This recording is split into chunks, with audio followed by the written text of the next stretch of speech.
You ask Tiger to solve. This deals with linear equations with one unknown. The final result is x equals -4. Let's solve it step by step. Group all x terms on the left side of the equation. Add 9x to both sides. Group like terms. Simplify the arithmetic. Group like terms.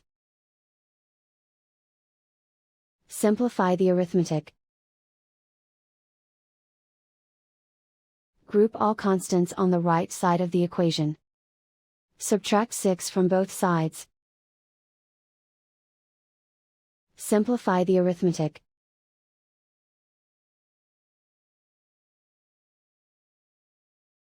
Isolate the x. Divide both sides by 2. Simplify the fraction. Find the greatest common factor of the numerator and denominator. Factor out and cancel the greatest common factor. And so the final result is x equals -4.